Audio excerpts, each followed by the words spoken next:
Y'all, I'm not gonna say this is part two, but this is definitely a continuation of that I'm glad you came energy. This chance encounter led to a whole ass divine counterpart, a soulmate. Somebody wasn't expecting to find the love of their life where they found them. Absolutely not. I'm kind of hearing like someone tell like their friends or like tell a family member, I wasn't even going out tonight. I wasn't even supposed to be there. Like, God told me to go there, or like so and so invited me there. Like, you was not supposed to be there, and neither were they. God was working in mysterious ways. God was working to bring you two together, and this is timeless, okay? This is timeless. But you definitely meet your future spouse by doing stuff that is outside of your norm, by actually gaining the confidence to be yourself, your authentic true self, and you have friends when you meet your future spouse. I don't know if you don't have a social circle now, or I don't know if it's hard for you to make friends, but you have a friend or two when you meet your future spouse. And I'm also hearing all you need is a friend or two, so don't fear small circles. That 11 is following us, so this is definitely a part two. A chance encounter leads to love. And it's a forbidden love. It's a hidden love. It's a love that is so rare that other people look up to it. Other people would call it goals. And not because you're flashy, or not because you guys look good together, but because you guys are so compatible. You speak nice to each other. You're always PDA'd up. You're always matching. You're always out. And you guys are always protecting each other. Always speaking highly of each other in front of each other. And when each other is not around, I just keep hearing my man, my man. And 211, I'm telling you, 11s are following us. They want us to know something.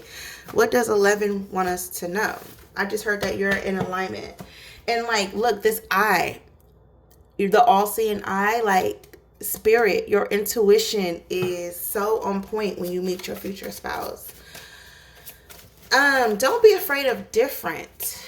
There's this energy of you being afraid to do things different, or not understanding what life could be like if you did do something different. This could be work, love, life. Don't be afraid to try something new, whether that's a new hair, a new lipstick, a new cookbook, a new recipe, a new friend group, or a new outing, a new movie. Like, everything needs to be new. Nothing mundane and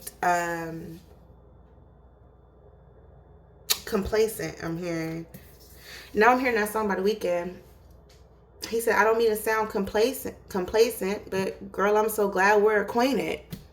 I'm so glad I met you. Like, I'm so glad that you're here. I'm so glad you came.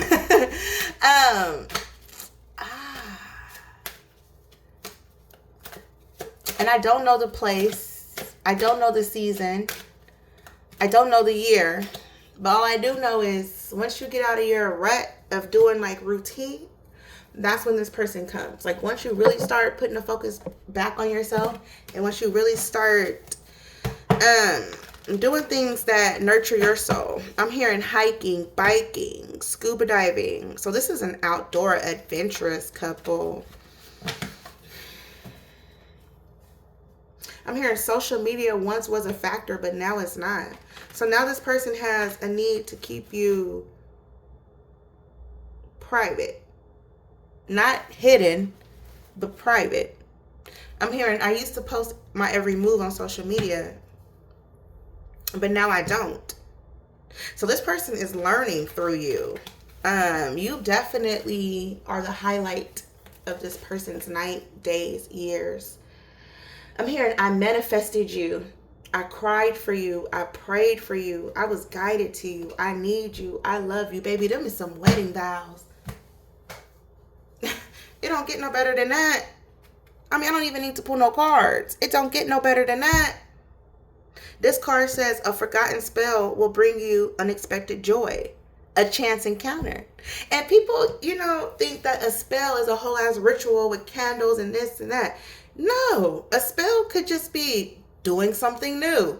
I'm breaking the spell of routine. I'm breaking the spell of the norm. Baby, please don't go set up no altar, get no this, get no that.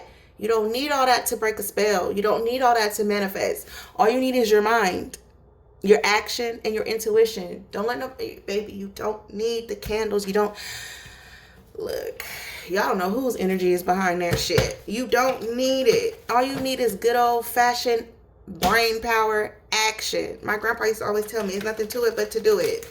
You want a better social life? Well, go get that thing. You want to learn how to cook? Well, baby, go get a cookbook. Go on YouTube. Like, there's tools and resources necessary. You don't need no extras. You're not an extra person. You're very simple. Simplicity. Simplicity is key when manifesting. All that other shit is a distraction. You don't know who or what you're inviting in. Y'all, look, confirmation. Y'all, please stop playing with magic. Okay, please. You don't know who or what you inviting in with all this shit on your altar, all these beads, all these crystals.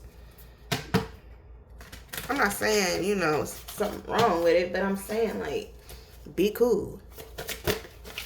Anyways, that's a side note. On a high note, Spirit is still saying be cool. So that ain't a side note. That's an actual be cool. Okay? That's a warning. Spirit is saying, like, you're being warned. You don't know who or what you're invited in. And Spirit is saying, like, I can't protect you forever. It comes a time where you become so spiritual that you protect yourself. I'm just hearing that's a major key. All right, anywho, I'm getting off topic. You and this person are going to be able to talk about anything and everything, and this person is never going to judge you.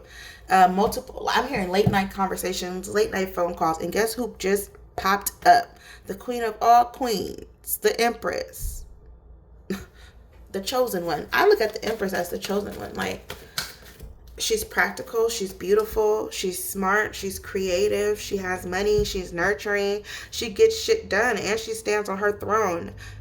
No help needed. She's self-sufficient.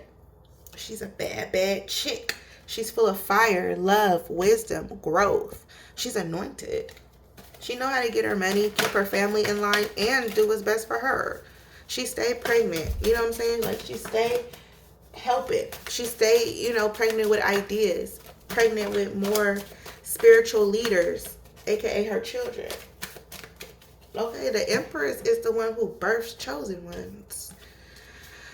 So don't be afraid if you start gaining ancient wisdom too on your spiritual path to meet this person, because you and this person are spiritual.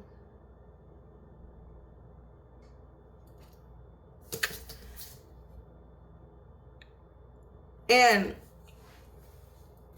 age doesn't make you old or wise, or, life experiences shape your age. Why you think some people 24 looking 80? Or why you think there's some people 80 looking 24? Life, okay? Life determines your age, your spark, your spunk. Not a number. What the hell is a number? Somebody say you 50, so now you're going to feel 50, you're going to act 50. Like, what does a 50-year-old acting look like? Come on. Ooh, solo goddess. Back to that empress energy, that self-sufficient energy, that standing on my own energy, that I have boundaries and you can't disrupt my peace energy, that I stay in the flow of life energy, that you won't break my soul even if you tried, because I never, ever step off my pedestal for a bum. I don't care who or what you are. You will never, ever, ever, ever, ever, ever get on my level, yo. Get on my level, yo.